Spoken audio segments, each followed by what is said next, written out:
Welcome back to Beating the House Lab. This is the third summary session. The last two have been sort of 2 or 3 videos each. This one is going to have a few more just because I've been slightly too busy to be able to actually do it. So previously we had looked at the first 6 sessions, and now we're going to be looking at the following 5 sessions.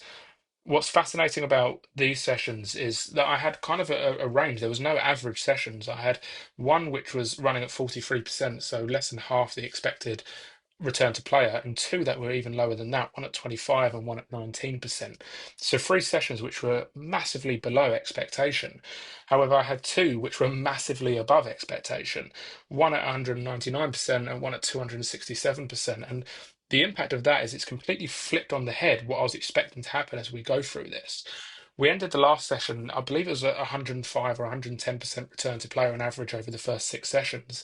And now we're at over 115%, despite having more sessions being worse than better, if that makes sense. I had 3 that were massively below and 2 above, but because of how above the ones that were above were, I've increased my return to player, so I'm sitting at 115%. Now, one figure that I haven't looked at before is how much above expectation I am currently sitting, and that is this column here. So obviously each session compared to where it should be on RTP, where it is actually is, so 760 below, 43 above. And what's quite interesting is I'm £260 above where I should be. Now, what that means is obviously I've used £1,076 in free play, and I've got out £1,244. So even if I was actually using my own money, I still would be quite a bit in profit and above where you would expect to be.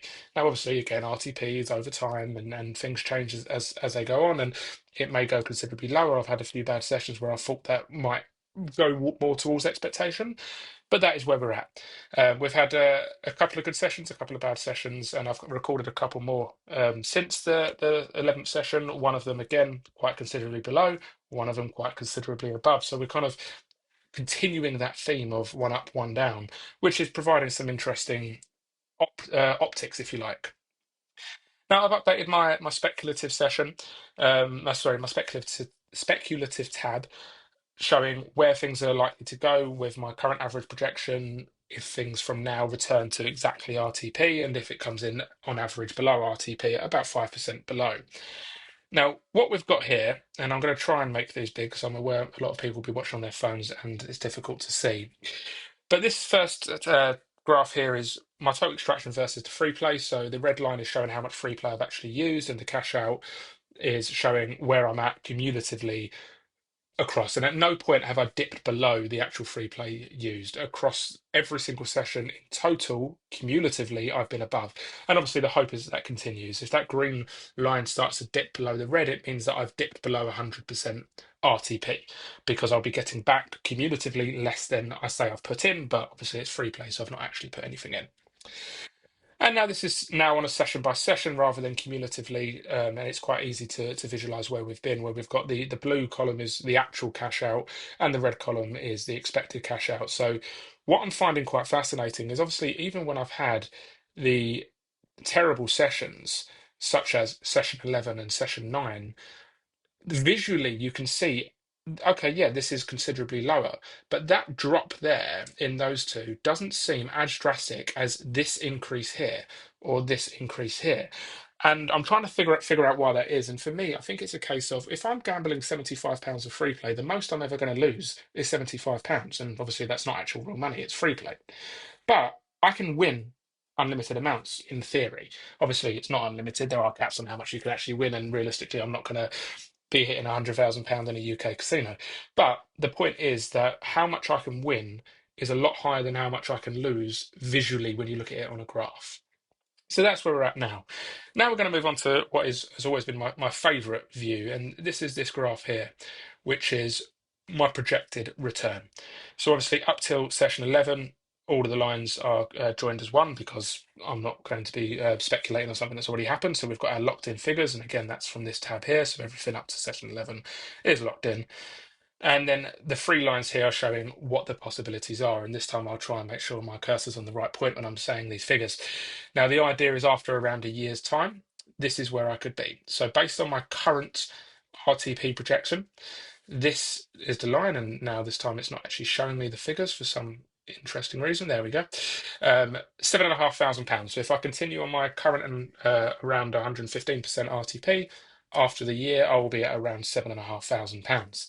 If instead the rest of the sessions average at around 86%, about 5% below return to player, this is where I'm likely to be, £7,100. Now, that's actually not a huge difference. £400 difference between the two figures. We're considering there's a 5% return to player difference there. It's not too bad. However, when we go above the return to player, sorry, actually, I've realised I described this line wrong here. This isn't the where I've been proceeding at the moment. This is the average 91-ish% return to player over the next session. Sorry, so that's the difference there. 5% drop is 300 odd pounds. However, if I continue on my current trajectory at the 115%, this is where I'm likely to be. So just over £9,000. So £1,700 up on the average, and about £2,000 up on the low RTP. Now, realistically, I'm expecting it to be somewhere around the red line by the end of it, assuming everything continues. Now, I'm also assuming as well that I continue to do £75 of free play every single time. As you would have noticed if you've seen my previous videos, it's not always £75. I quite often get additional things. If I refer a friend to a casino, I'll get a £50 or a £75 free play on top. They quite often do match plays as well. And in addition to all of that, obviously every spin that I'm doing, I'm getting points for the casino. So if you ever see me do a £76 spin or 100 £2.20 spin or whatever it may be, or total spins, that's because I'm converting the loyalty points to cash or to free play to then use. So again, no cash in value, sorry, no cash value, but I'm converting it to free play, and that's also what's forming part of this experiment. So those figures are based on me having £75 of free play twice a week for the rest of the year. In reality, I may miss a session. I may have extra sessions if they give me more, and quite often I'll have an extra 5, 10, 20, £30 to play with as well if I've got points to convert. So that kind of brings us up to this the end of this summary.